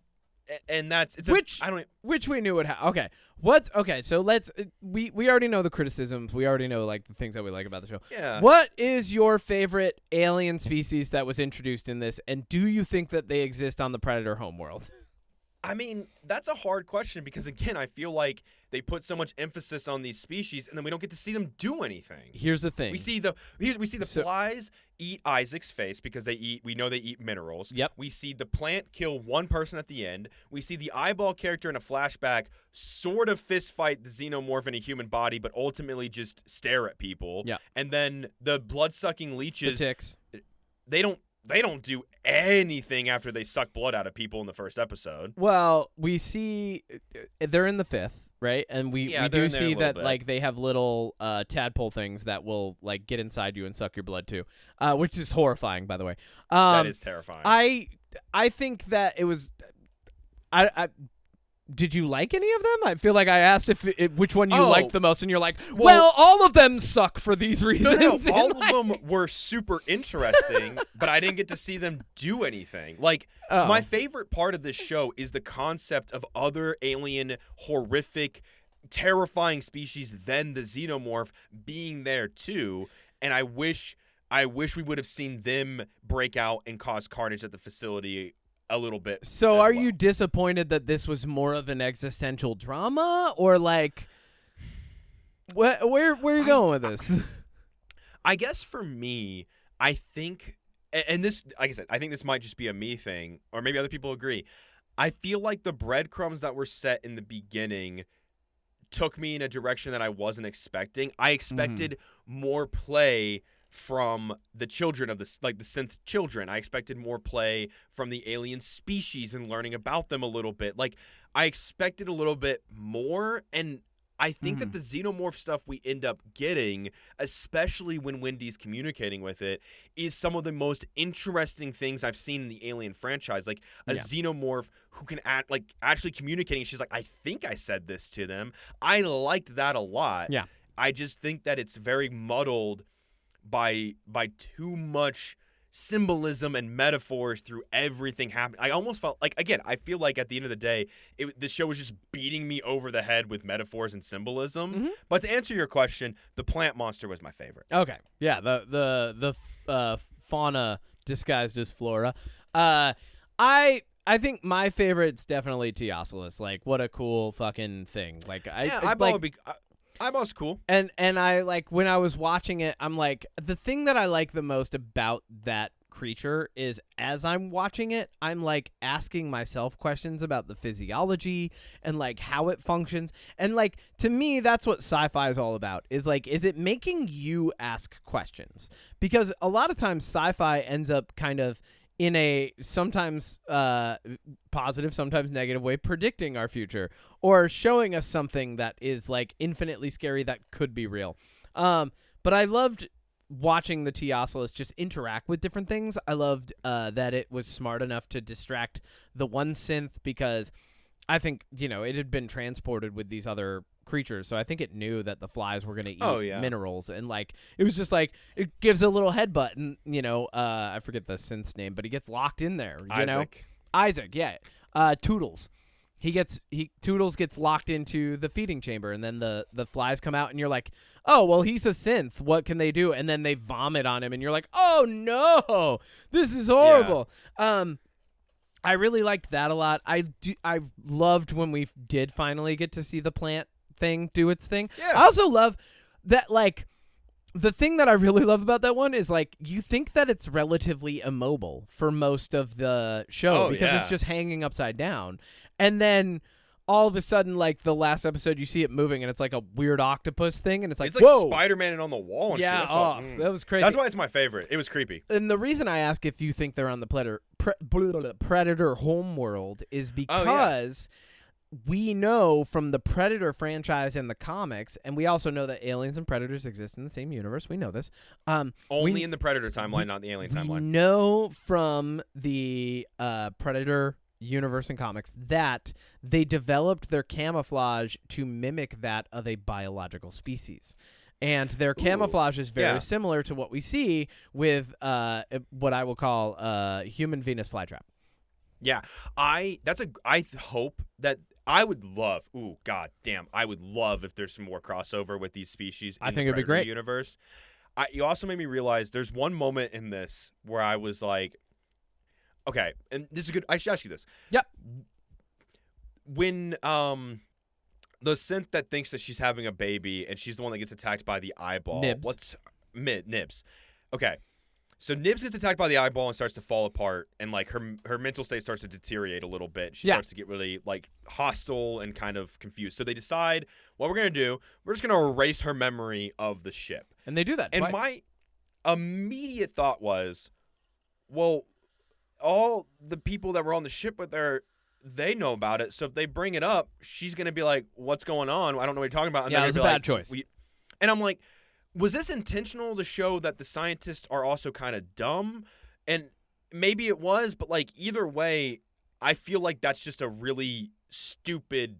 Like it was just stupid. Like I don't like intentional or not. I was like, this immediately feels stupid. I think that was to highlight that, even like humans are humans and they make stupid human mistakes, like running in a straight line in Prometheus, like, always letting aliens back on board. Like humans are just dumb in this universe. And our ineptitude and naivety are highlighted in the actions of scientists and space truckers and everything in that universe. And like, I didn't read too much into that. I was just like, well, that's not going to work. And then, of course, but I felt rewarded when it didn't work because, like, immediately Wendy comes in and she's like, what are you talking about? Like, she's like, no, we were on a ship. And, like, Nibs is like, I don't remember a ship. And she's like, well, we were. So fucking get over it, girl. Like, it was good. I liked that. I liked that it immediately didn't work. And, like, Kid Cavalier's like, yeah, this is the simple solution. And it just shows, and she even says at the end, she's like, you're not Peter Pan. You weren't a kid who didn't grow up. You're just an angry man who's always been a kid and hasn't become that angry little old man yet. Like that was great.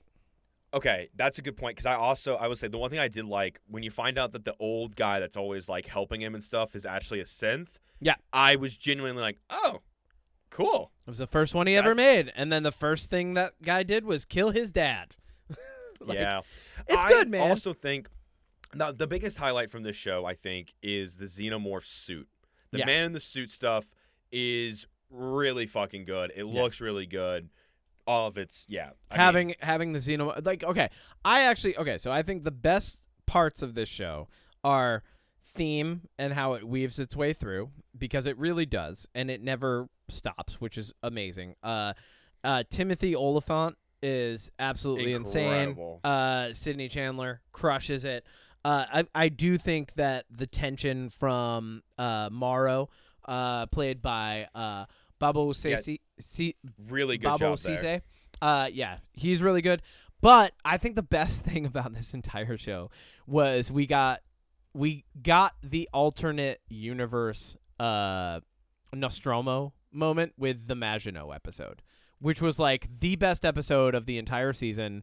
It harkens back to the Alien franchise. It uses the semiotic standard like the entire time, the same way that the first Alien movie did. And that's part of the reason that the first Alien movie was such a success, was because the symbolism baked into every single piece of that movie made you feel like you were in it before the action even picks up. You know, like it's not, when you think about like the first Alien movie, it's not that interesting in the beginning. It's just space truckers waking up from cryosleep to talk a little bit, you know? Oh, yeah. But the Nostromo episode of this, no, not Nostromo, the Maginot episode of this, in space no one can hear you scream, was absolutely phenomenal. And Risha Morjani, the actress who plays Zoya Zaveri, is absolutely phenomenal. Like, she killed it in that episode. She's the one who interacts with Morrow the most, you know? They kind of have that conflict at the end. She's like banging on the door and screaming right before she gets murdered by the xenomorph. Absolutely killer. Yeah. Yeah. No, that is probably the best episode because it's it's the best episode. Well, it shows that Kid Cavalier, you know, he manipulated everything, and then when the ship crashed, he's like, "Oh, you killed a bunch of my citizens and crashed into a tower. So this stuff is mine now based on the rules that I understand of how like our corporate government works." Yeah, and right. Then you find out in the Maginot episode, he had a plant on the ship the entire time, and the guy's like, "Well, what if I die during the crash?" And he's like, "That would suck for you." Like, yeah, don't do that. Yeah, he's like, "Maybe don't." Like, maybe you'll get shot instead. It was so good, and it shows how everything was intentional. Now, yeah, we have criticism about it. I'm gonna say that the show was good. I'd go back and watch it. For sure. I'm definitely going to be watching season 2. I hope it gets even better. I hope it gets better. Here's a thing that I'm going to throw your way. So there have been 13 different types of alien queens that have existed in the Alien universe. But Gavin, we've only had 6 movies. Well, there's video games and comics. So there are 13 queens that exist in the Alien universe, including one of the most famous ones, who is known as the Monarch, I believe.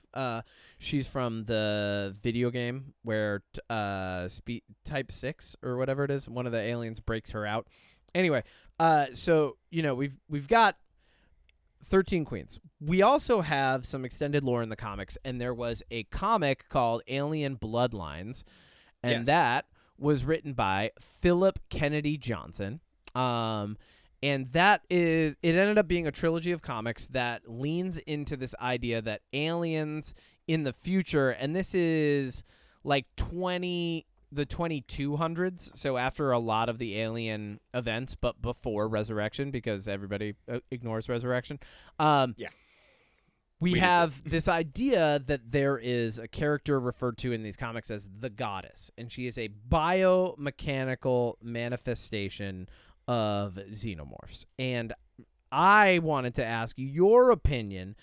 Do you think that this might be, on Alien Earth at least, a way of leaning into this idea that the Goddess might be Wendy?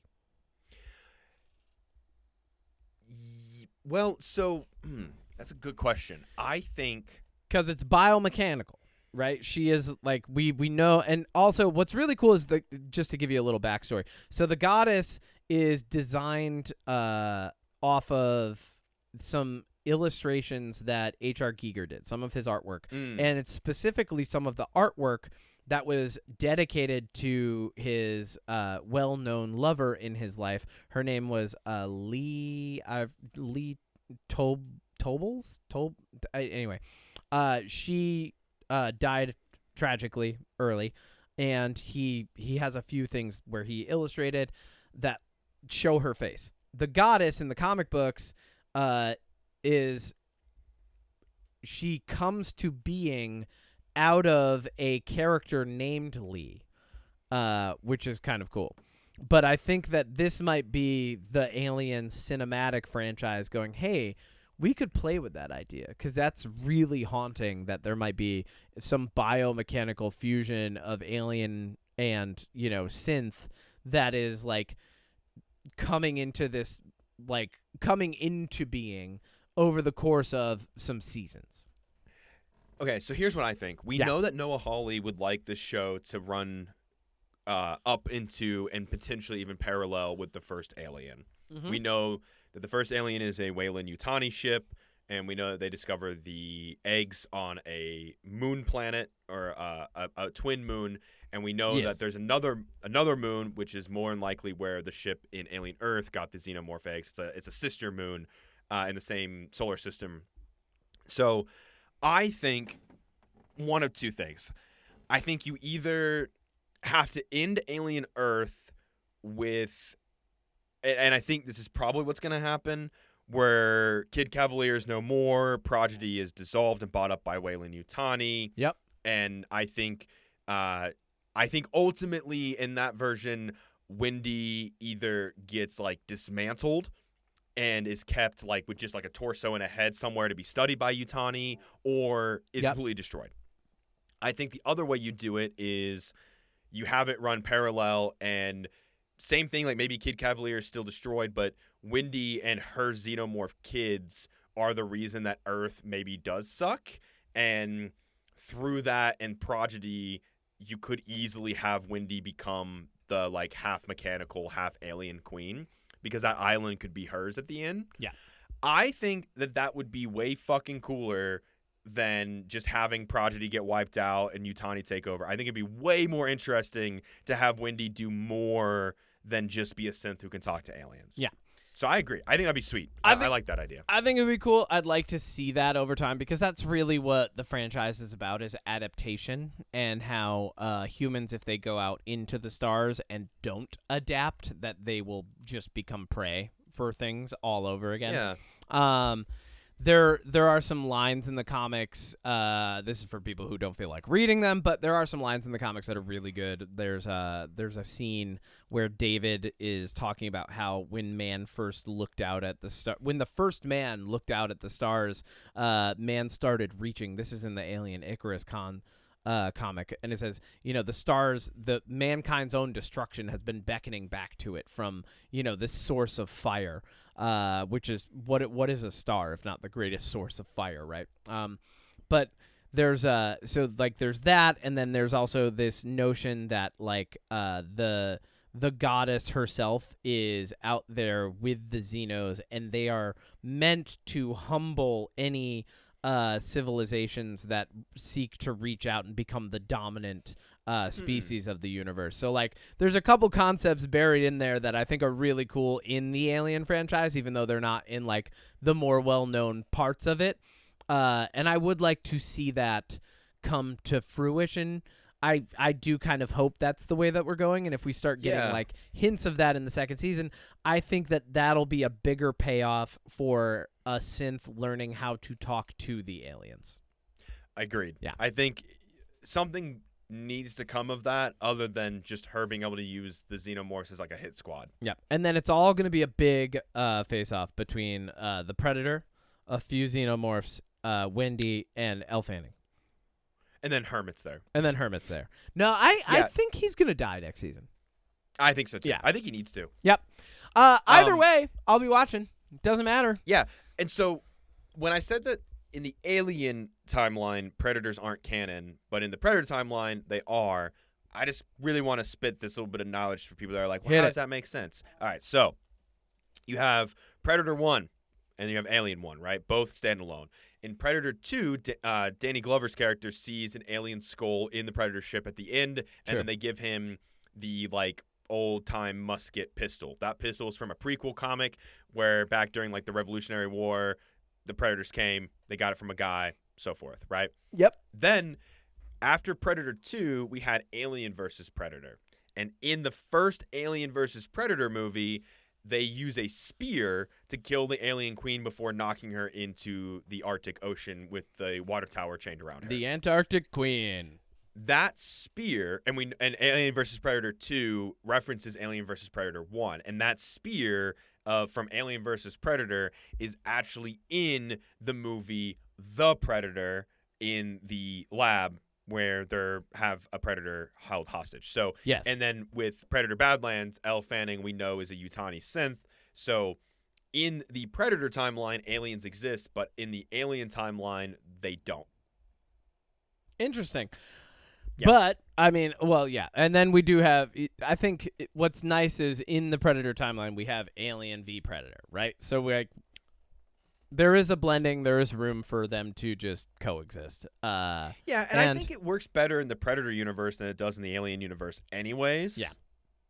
So I'd be interested to see if we get any Easter eggs in the new Predator movie, Predator Badlands, coming out in the next November. month? Yeah. Great. Well, Easter eggs, biggest one is the fact that we know Elle Fanning's a synth, so. That's cool.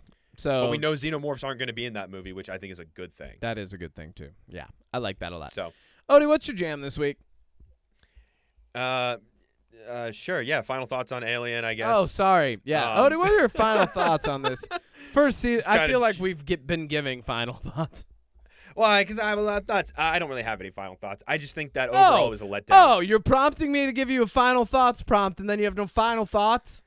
It was a letdown. I think it slowly lost steam, but I was still entertained. Like, at no point was I like, why am I watching this? You know? Like, I agree. I wasn't like that.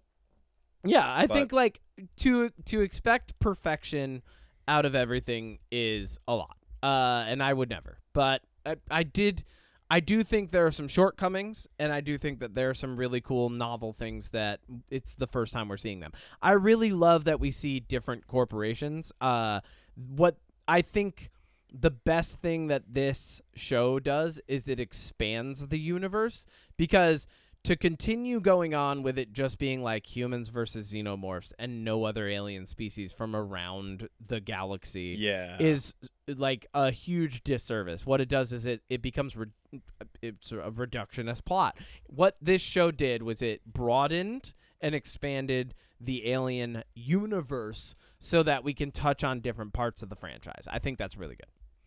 I would like to see the Alien Romulus sequel introduce other aliens, that even if it's humans versus xenomorphs and they also have to fight other small alien species, I would love to see more get involved with it. I agree. And we know that it's coming, and we know that Fede Alvarez is not directing it.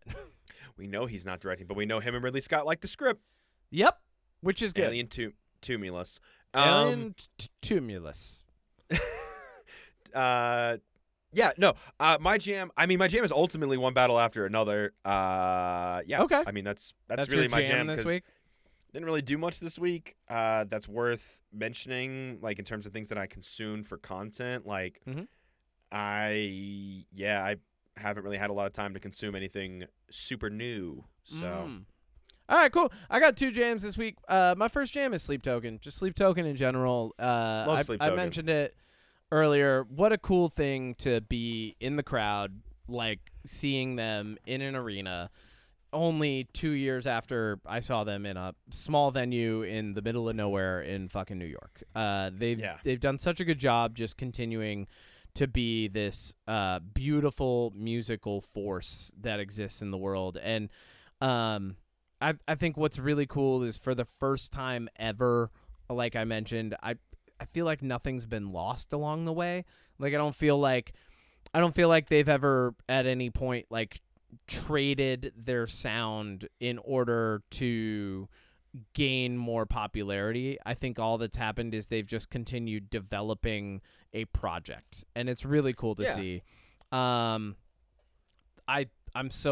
I feel like we're lucky to see bands like that exist in our lifetime that just blow up like that. You know, this is the first time I've ever like really followed a band along their journey. And to be there with like some of my best friends in the world, you know, just watching Sleep Token come out. And what's really cool about them is they don't talk to the crowd. Like, they just come out, they give you music, and they leave. And like at the end, they were very grateful, just bowing and putting their hands together and stuff. And like, that's a really cool and unique experience, because a lot of people tend to like, you know, talk in between songs so that there crowd can be like work and stuff. Yeah. Instead, Sleep Token comes out. They have their set list. They have the things that they want to do, and some of it feels a little bit scripted, like or at least choreographed, in that like certain songs, like they start in certain positions, and you can see like it almost lends itself to like a photo or like a moment. So I think that's cool. That's definitely developed over time for them. My other jam this week is Emma Reina, who is a much smaller artist than Sleep Token. Emma Reina's awesome. She's been releasing music since, I want to say, 2017. I think was God Says Jokes on You is from 2017. But she is a small artist from, I want to say, California. But she put out the song I Lied, the interlude, and I think she's actually gearing up to release an EP this year. And her music is beautiful. Her voice is amazing. She's like one of those artists that you hear and you're like, oh, how are you not famous? Like, you're phenomenal. And she's very naturally talented, not a lot of auto-tune. Highly recommend checking out Emma Reina. Her whole discography is not even that big because she's only ever really released singles. So that's my jam this week. Next week, we're talking about the Smashing Machine. Dwayne "The Rock" Johnson is back. We're gonna see if he's a good actor or not. We're gonna see. We're gonna see if he's back to acting good or not. Yeah, because like he's been in good stuff before. Oh yeah, he's been good in stuff before. Yeah, just not for a really long time. Well, yeah, and that it's all subjective. But like, what do you think is the best Dwayne "The Rock" Johnson movie? Let's end on this. What do you think is the best Dwayne "The Rock" Johnson movie? I mean, one of my favorite movies of all time is Moana, and he's like the second main character in that. So like, if that counts as a Rock movie, then it's Moana by default. That doesn't count because we're talking about movies that he has to physically act in, not just voice acting. I mean, probably Black Adam, right? Like that's so good. No, yeah, really bummed the Queen didn't get to see that.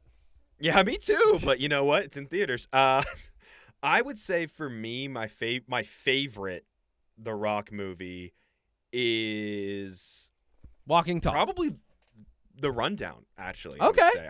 I like Walking Tall would be a very close second. Like depending on my mood, those might even swap. But those right are now, earlier movies for him too. Oh yeah, they're like his first couple after Scorpion King. Yep. Yeah. I think that once he got into the Jumanji, the Central Intelligence, the leaping off of a building with 1 foot movie, like all of those, that's when he really just became. Which, by the way, I want to say this, and we're gonna talk about it again next week. Yeah. He came out when he was talking about the Smashing Machine. He was like, I was pigeonholed and strong-armed into playing the same character in the same movie. His production company made a majority of those movies. I was going to say, no, you weren't, bro. You did that to yourself. Yeah. You made Rampage. You made One-Legged Die Hard. You made all of those movies, dude, with your production company. 100%. Yeah. My favorite The Rock performance of his career thus far was when he had to play The Rock as not The Rock, which was the first Jumanji movie. I think that was absolutely phenomenal. I think he did a great job. Because he actually had to act. He couldn't just be tough. And there were parts of the character that were very clearly, like, modeled after him, but in a joking way. So he had to lean into the comedic timing of it, and whether that was by choice or, like, direction or a combination of the two, I think it just comes across as a very earnest portrayal of a caricature of himself for the sake of creating a character in a universe, that's what acting is. I think he did a great job in that. And I'm excited to see that this feels like really like, let's talk, like the Smashing Machine we're talking about next week. It feels like his version of The Wrestler, you know? Oh. Yeah. Remember that movie? With like Mickey Rooney? Yeah. Like that's what this feels like. Like when I first saw it, I was like, "Oh, it's The Wrestler," but it's not it's the MMA fighter, right? Like you couldn't just call it the MMA fighter, though. Odie, we do have an email to read this week before we. Oh, what the hell? It is from a good friend of the podcast, Chris. Chris has emailed to mysecretpoweris@gmail.com to say, just tell Kevin I have all. Well, let me put some context around this. This past Tuesday at 2:49 a.m., we got an email from Chris, and it says, "Just tell Kevin I have all the answers. I can't listen to your podcast anymore. I tried writing down my responses. It's literally every sentence that I have a response. It's too much. I can't write that fast." And then it says, "Ernie," with spelling after it, "I feel like I know you." So I hope you feel known, Ernie.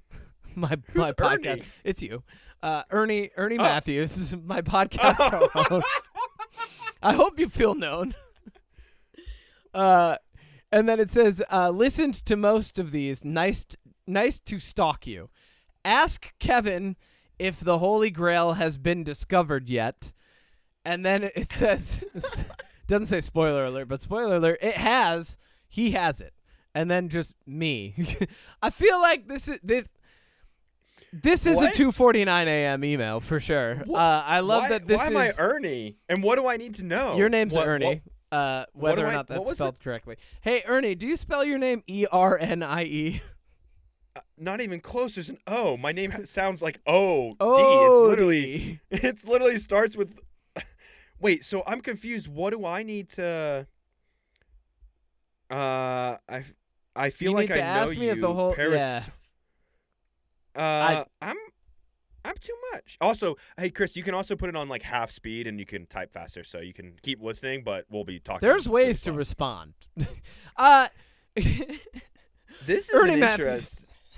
Ernie, are you sure I'm Ernie? Here's Did we the mention funniest Ernie thing. on the podcast or something? So here's a funny thing about the Holy Grail. Chris and I, when we used to go out to different towns, places, bars, etc., we would make it a game to ask people if they had the Holy Grail. Not for no other reason than to just at least giggle to ourselves. Little did we know this would become a thing. Where like people actually kind of, they're like, why are you looking? We're like, we're looking for the Holy Grail. Like nobody's ever found it. Do you have it? Like, is it here at this bar, at this restaurant? We feel like this place would have a Grail. You know, like we would ask that question. But apparently Chris has found it and has it. Okay. Cool. So we're gonna have to go get it, I guess. All right, Indiana Jones style. Indiana Jones, like let's do. I hope there's a giant boulder on the way. And I hope neither of us gets It's the crushed rock. by it. No, there's a giant rock on the way. It's the giant rock. We have to outact the rock in Thank order to get you. the Holy Grail. Everybody for listening to another wonderful and chaotic episode of the UnPop podcast with your hosts, Kevin Miner and Ernie Matthews. No! If you have any questions, comments, concerns about our mental health, or would like us to podcast live at your funeral, please feel free to email mysecretpoweris@gmail.com. Make sure you check out our brother-sister channel, Magnum Nopus, where we will be talking about The Babysitter next month. And also, Ernie Matthews just released the longest video that they've ever done. I don't know who that is, but Odie Matthews did. I don't know who Ernie Matthews is, but I'm suing for infringement on my copyright. That's or great. Whatever. You just released the longest video you've ever done. Yeah. On the SPUM universe, the Sony Pictures Marvel movies universe with their Spider-Man villains. Venom 2, Venom 3, Morbius, Madam Web, and Kraven. And at the end, I spent about 5 minutes trying to connect them all to the same universe. Yep. And let me tell you, It's hard. that broke my brain. Everybody make sure to check out that video. Art by FrankAce. Music by moi. We'll see you next week.